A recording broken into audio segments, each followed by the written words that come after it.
Israeli officials have told so many lies since October the 7th with so little pushback from the media that it's hard to keep up. So here from Zeteo is the first in a new segment we're calling Debunked. The top 7 lies about Gaza debunked. Lie number 1. There was already a ceasefire on October the 6th and Hamas broke it. You see it said everywhere by Benjamin Netanyahu, by Hillary Clinton. They all say it, and yet it's completely false. Just 2 weeks before October the 7th, Israeli airstrikes hit Gaza for the 3rd day in a row. And on October the 4th, Gaza Strip protesters received bullet wounds to ankles, medics report. Does that sound like a ceasefire to you? Even over in the occupied West Bank, before Hamas's attack on October the 7th, Israeli forces had already killed a record 234 Palestinians. If there was a ceasefire in place before October the 7th, nobody told the Israeli military. Lie number 2. The priority is freeing the hostages. There's no higher priority, Joe Biden has said. And yet, last month, Israel's finance minister said bringing home the hostages is not the top priority. Hamas must be defeated, he said. Wittingly or unwittingly, the Israeli military has actually killed more Israeli hostages than its soldiers have rescued.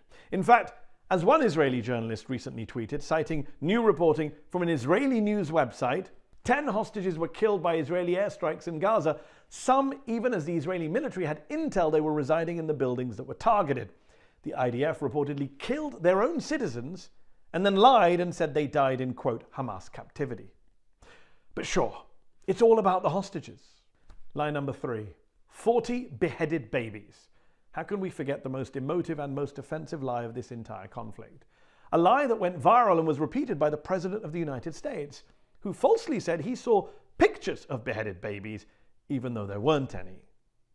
Nor were their babies burned in ovens, as Israeli newspaper Haaretz proved in their investigation. They were all lies. In fact, according to data released by Israel's Social Security Agency, tragically there was one baby killed on October the 7th, 10-month-old Mila Cohen, may her memory be a blessing. But in the interests of facts, she was not beheaded. Now, one baby killed is one baby too many, a tragedy, a crime. But 40 beheaded babies is just a cynical, reckless, repulsive lie that was then used to justify the killing of hundreds of Palestinian babies. Lie number 4, there was a Hamas base underneath the Al-Shifa hospital. Remember this video from the Israeli military claiming Hamas's main headquarters were under the hospital? Wow, an underground lair straight out of a Bond movie.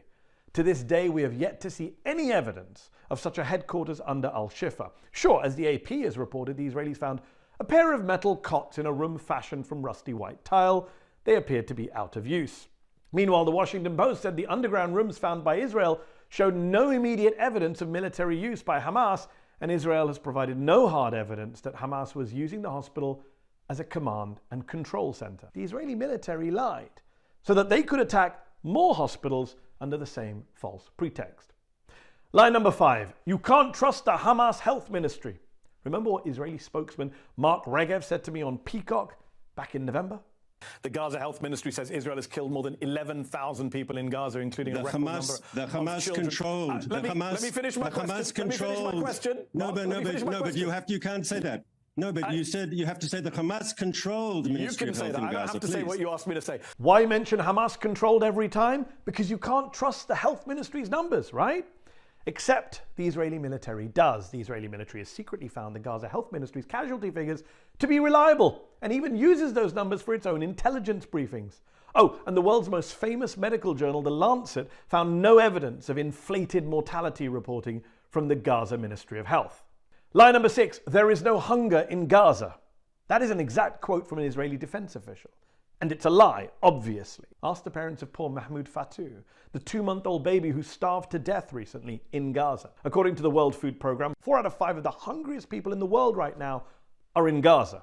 And lie number 7, the Gazans getting killed today elected Hamas. They voted for them. Put aside for one moment the bin Ladenist logic that says if you vote a way I don't like, I get to kill you.